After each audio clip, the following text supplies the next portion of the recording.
Press वार्ता का आयोजन करने का मुख्य उद्देश्य ये है कि अभी हाल में ही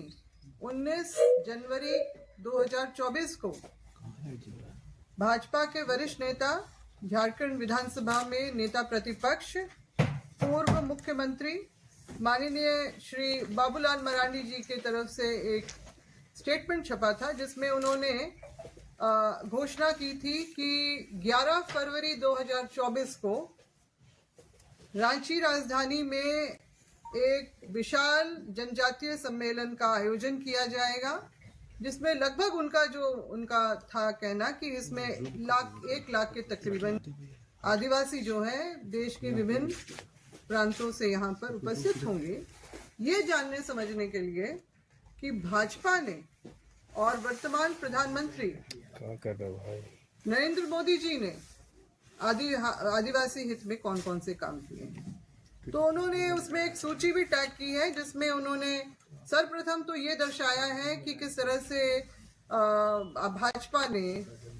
आदिवासी समाज को महत्व देते हुए आदिवासी समाज की महिला को राष्ट्रपति के पद पे बैठाया। दूसरी बात ये कि उन्होंने झारखंड जो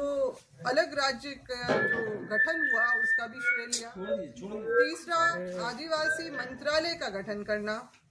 चौथा, जो समझ के परे है कि इस घोषणा का क्या अर्थ है कि धरती आबा भगवान बिरसा मुंडा जी की जयंती पे जो उन्होंने 2 वर्ष पहले जो गौरव दिवस की घोषणा की थी, उसका क्या तात्पर्य है। चौथा, कि नरेंद्र मोदी जी के मंत्रिमंडल में 8 आदिवासियों का होना। इसी तरह की बातें उन्होंने कुछ गिनाई जो उनके लिए मुख्य रूप से बहुत ही बताने वाली थी। अब हम ये बताना चाहते हैं, क्योंकि ये जो सारी चीजें हैं, जो ये इतना यहाँ पर सम्मेलन का आयोजन जिस आधार पे करना चाहते हैं, हम इसका इस बात पे विरोध करना चाहेंगे कि एक तरफ से तो भाजपा जो है आदिवासी हित की बातें करती है, और दूसरे तरफ जो है हमारे ही जो अस्तित्व पे इन्होंने जो है सवालिया निशान खड़ा कर दिया है। वो इस तरह से कि आज के डेट में जो आदिवासियों की पहचान मिटा दी गई है, जो हम लोग अभी तक जनगणना प्रपत्र में जो अपना 7वां कोड देखते थे, अन्य या अदर्स, जिसका फुल फॉर्म है आदिवासी धर्म एवं अन्य मान्यताएं, और tribal religion and other persuasions, others और अन्य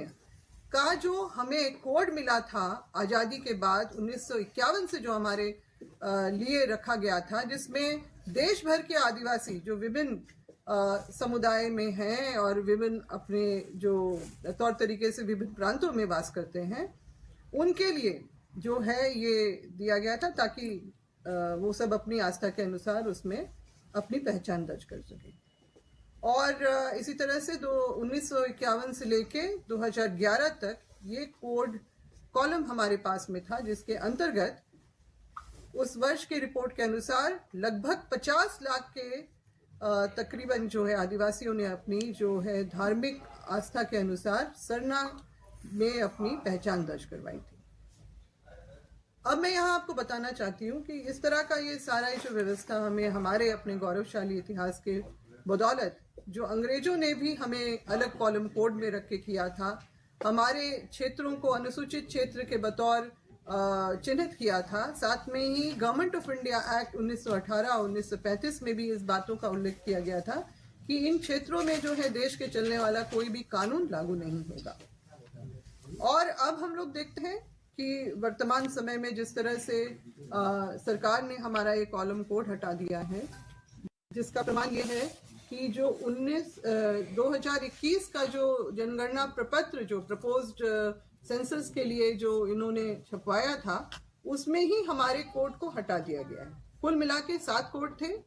बाकी कोडों को रखा गया है, 6 कोड हैं। 7वां कोड जो हमारी विशिष्ट पहचान की बदौलत हमें मिला था, उसको हटा दिया गया है।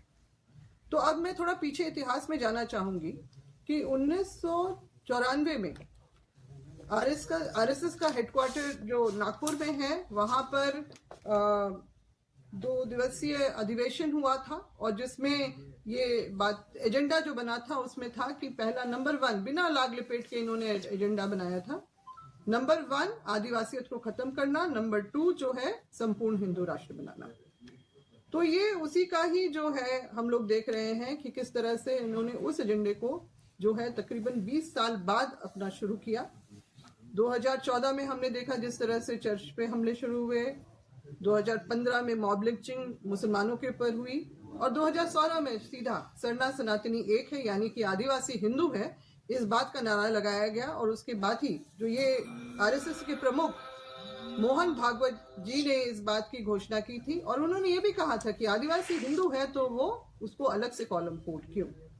और साथ ही जब 2019 में जो प्रपत्र का जो हमें जानकारी मिली कि उस प्रपत्र में, जनगणना के प्रपत्र में हमारा कोड हटा दिया गया है, यानी ये जबरन हमारा हिंदूकरण, हमारा जबरन धर्मांतरण करने की जो है इन्होंने अपना काम जो पूरा कर दिया है। तो ये जो धर्मांतरित आदिवासी हैं जो विशेष रूप से ईसाई धर्म में गए हैं, उनको ये बोलते हैं कि हिंदू धर्म में वापसी करो, घर वापसी करो, नहीं तो डीलिस्ट कर दिए जाओगे। और दूसरे तरफ यहाँ पर पूरे देश भर के आदिवासियों को इन्होंने डीलिस्ट कर दिया है हमारे कोड कॉलम को खत्म करते हुए। तो ये जो बाबूलाल मरांडी जी ने कहा कि इस सम्मेलन में अपनी जो उपलब्धियां गिनाएंगे, तो शायद इनकी उपलब्धि ये है कि यहाँ पर इस देश से ही आदिवासियों का पूरी तरह से नामो निशान मिटा देना। जहां तक राष्ट्रपति बनाने की बात है, तो हम लोगों ने सबने देखा है और इस बात पे बेतरह चर्चाएं भी होती रहती हैं कि किस तरह से राष्ट्रपति तो बनाया है, मगर महत्वपूर्ण जो अवसरों पे उनकी किस तरह से उपेक्षा की जाती है, अपमानित किया जाता है, तो वो एक तरह से हमारा भी अपमान है। तो इस तरह से सिर्फ कहीं पर पद पे बैठा के अपमान करना हम लोग देखते आए हैं। साथ ही साथ मणिपुर राज्य में जो पिछले वर्ष से ही हम लोग देख रहे हैं कि किस तरह से हिंसात्मक जातीय हिंसा जो वहाँ पर भड़काई गई है, और उसमें जिस तरह से विशेष रूप से हम लोग के लिए बहुत तकलीफ दे बात है, छोटे बच्चे और महिलाओं के प्रति जिस तरह से बर्बरता पूर्वक और अमानवीय तरीके से, विभत्स तरीके से जिस तरह की हिंसा की गई है, वो हमारे मस्तिष्क में ऐसा छपा है कि वो हम लोग उसको हटा नहीं पा रहे। इतना कुछ हमारे ही अपने इस देश के एक हिस्से में हो रहा है, और जो है राष्ट्रपति जो हमारे अपने आदिवासी समाज से हैं, क्योंकि वो बीजेपी से हैं इसलिए उनका मुंह नहीं खुल रहा है, और साथ ही साथ हमारे प्रधानमंत्री यूक्रेन में कुछ हमला हो, कुछ कहीं विश्व में कहीं पर घटना हो, तो वो तुरंत उनका कुछ ना कुछ बयान आ जाता है, मगर मणिपुर पे उन्होंने अभी तक ना कोई दो शब्द का अपना कोई विचार ही रखा है, ना ही वहां पर हिंसा को रोकने के लिए कोई कार्रवाई ही हो रही है। अभी तक वही स्थिति बनी हुई है। और ये जो इस तरह का जो हम लोग देख रहे हैं, साथ ही साथ जो छत्तीसगढ़ में हसदेव जंगलों का जिस तरह से कटना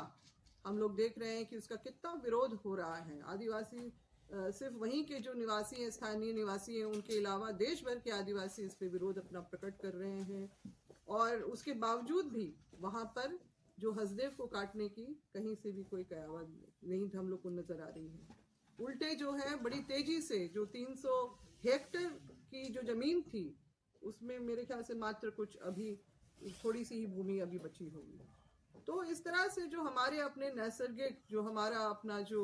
वन संपत्ति, जो आदिवासी का अपना एक नैसर्गिक जो एक अपना निवास स्थान रहता है जहाँ पर वो वास करते हैं, उसको भी खत्म कर दिया जा रहा है, इसलिए ताकि गौतम अडानी जो हमारे प्रधानमंत्री जी के जो परम मित्र में से एक हैं, उनके लिए माइनिंग का जो है रास्ता खुले, कोल माइनिंग का जो रास्ता खुले। और हम लोगों ने इसके अलावा और भी जो देखा है कि किस तरह से हमारे प्रति जो इनका जो दुर्भावनापूर्ण जो रवैया है, जो हमारा 2018 में भी हम लोगों ने देखा कि SC/ST atrocities prevention of atrocities act को भी जिस तरह से डायल्यूट करने की कोशिश की गई, और जब हमारे युवाओं ने इसका विरोध किया तो किस तरह से उनको बुरी तरह से मारा पीटा गया। उसमें से हमारे अपने झारखंड के जो हमारे संजय मैली के जो जिस तरह से उसको जेल में रखा गया 2 महीने से ज़्यादा, बस उसका अपराध ये था कि वो अपने कुछ स्टूडेंट्स अपने के साथ में वो सड़क किनारे बैनर लेके वो सिर्फ विरोध जता रहा था। उसने ना तोड़फोड़ की थी, ना किसी तरह की हिंसा की थी, मगर विरोध का स्वर उठाया था, उसका उसको नतीजा भुगतना पड़ा।